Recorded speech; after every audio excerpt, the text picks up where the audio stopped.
मूसा एक ऐसा व्यक्ति जिसको परमेश्वर ने 40 साल इजिप्ट में और 40 साल जंगल में जैसे तैसे तैयार करके उसको 5 किताबें लिखने के लिए तैयार किया। मूसा एक ऐसा व्यक्ति, जब उसको बात समझ में आ गई, इब्रानियों की किताब उसका 11 का 25 में वो कुछ ऐसी लाइन बोल गया जो कि आपको सुनना चाहिए और आपको शायद पता भी है। उसने परमेश्वर के लिए खुद के अंदर ऐसी तड़प रखी और परमेश्वर के प्रति उसने इतनी भूख रखी कि उसने कहा कुछ भी हो जाए मैं परमेश्वर के काम को करता रहूंगा। उसका ससुर यित्रो, अगर मैं ठीक से प्रोनाउंस कर रहा हूं, उसके ससुर ने कहा अगर तू ऐसा ही करता रहेगा तो वक्त से पहले मर जाएगा। दूसरे शब्दों में तू बहुत व्यस्त हो गया है।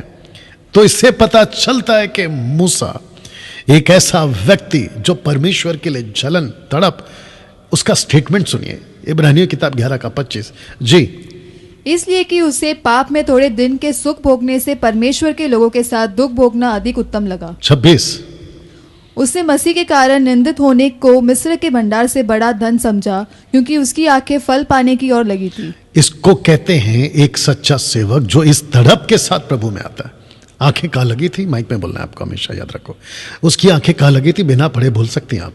उसकी आंखें कहाँ लगी थी, मिस्र के भंडार को पाने। हमेशा माइक नजदीक रखो।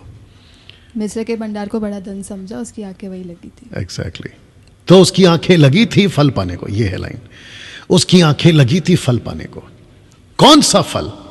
यही तो हम बाइबल में सिखाते हैं, यही तो यीशु सिखाता है। यहां का लिए धन इकट्ठा मत करो, क्योंकि यहां का धन को चोरी कर सकते हैं, कीड़ा लग सकता है, लेकिन वहां का धन को। तो जितने पास्टर्स अभी देख रहे हैं, प्रीचर्स अभी देख रहे हैं, ऑनलाइन प्रीचर्स, वर्चुअल, और जो अपकमिंग प्रीचर्स और यंग बॉयज एंड गर्ल्स हैं, आप अगर प्रभु का काम करना चाहते हैं, मूसा की तरह आपका जज्बा होना चाहिए, मूसा की तरह आपके अंदर तड़प होनी चाहिए। इस प्लैनेट के ऊपर हम परदेसी हैं, याद रखो। We are the strangers in this world. पतरस कहता है कि हम परदेसी हैं इस पृथ्वी के ऊपर, आप यहां के लिए नहीं बने हैं। दूसरे शब्दों में परमेश्वर ने आपको यहां के लिए स्थायी, परमानेंट आपको नहीं बोला रहेंगे।